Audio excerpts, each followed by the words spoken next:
Mark Rogers TV, we are 5 hours and counting to the BCS National Championship game. Number 1, Florida State. Number 2, Auburn. Our bowl prediction record to date, 22-12 straight up. That's decent. But get this, 22-12 against the spread. Take that to the bank. 22-12 against the spread. And our confidence picks, 4-1 against the spread. That's 80%. Michigan let us down at plus 4.5, but since then, it's been all wins, 4 straight. Ole Miss -3 against Georgia Tech. Mizzou in the Cotton Bowl -1. Vanderbilt -2.5 against Houston. And in the Rose Bowl, we took Michigan State plus the 6.5 and also took Sparty to win the game outright. Now we go to the big one, the national championship game, Auburn and Florida State. Make the case for Florida State. It's a rather simple one. They have dominated everybody in their path. Yes, they played a weak non-conference schedule. They're supposed to have the toughie in the finale against Florida. The Gators down at 4-8 this season. Otherwise, the big showdown against Clemson, not so much. 51-14. FSU dominated on the road at Clemson, a team that turned out to be a legitimate top 10 team. The Duke championship game in the ACC, 45-7. The Dukies, very well coached, great season. Not super talented. Okay, Florida State annihilated everyone, was challenged basically by no one. Boston College gave them a scare at 17-3 out of the gate and played the closest score at 48-34.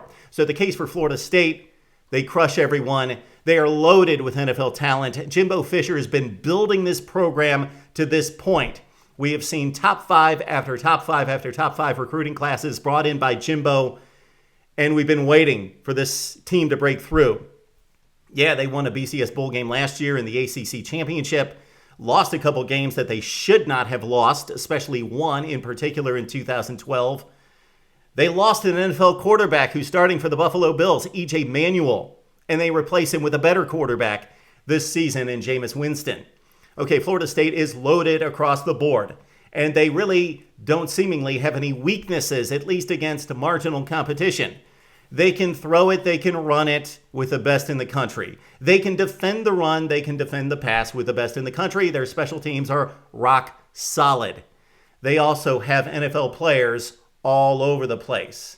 They look great in the score box, in the stat sheet, and on the field, again, against the ACC, which is probably the 3rd or 4th best conference in college football, but very top-heavy with FSU and Clemson in particular. We expected the Miami game to tell us more about Florida State, but the Canes turned out to be marginal as well.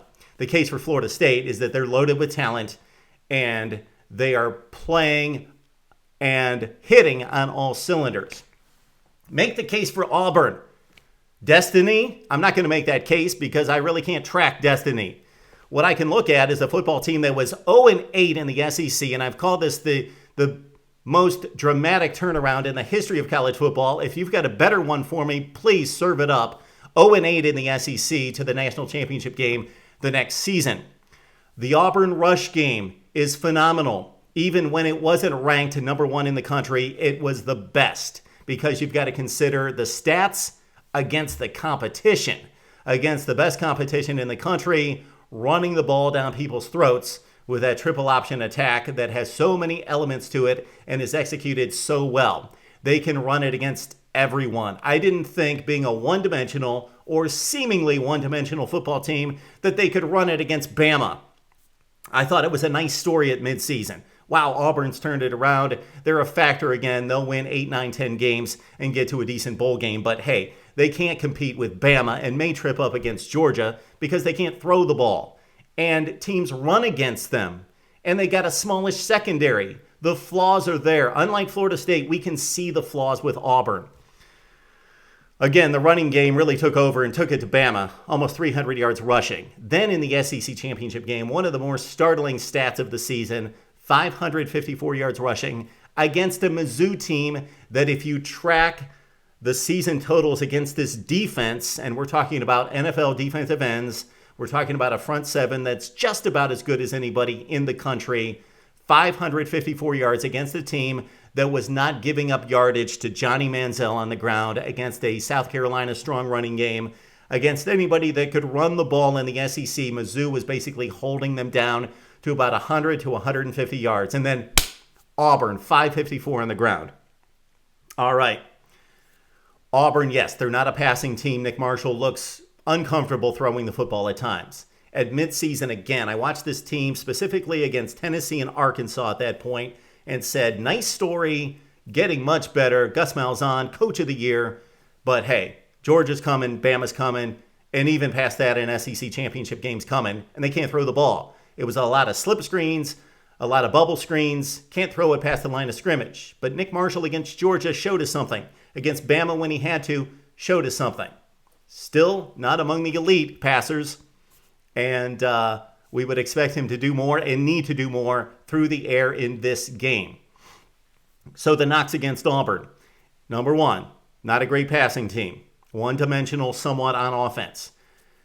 The defensive stats are troubling for Auburn. Again, they gave up 42 points to Missouri in the SEC championship game, which most teams do, but championship teams should not. Also, if you look at playing some of the downtrodden teams in the SEC, even Arkansas, Tennessee ran the ball against them to the tune of 220, 250 yards. Nevertheless, Jeremy Hill and LSU rammed it forward in a loss in Death Valley. Auburn's one loss, 35-21, a game in which they got smacked and hit in the mouth from the get-go in the first quarter, came back and made it a game down the stretch. All right, so we made the case for Florida State. It's an easy one to make. The case for Auburn, the case against Auburn first is possibly one-dimensional on offense to a certain extent.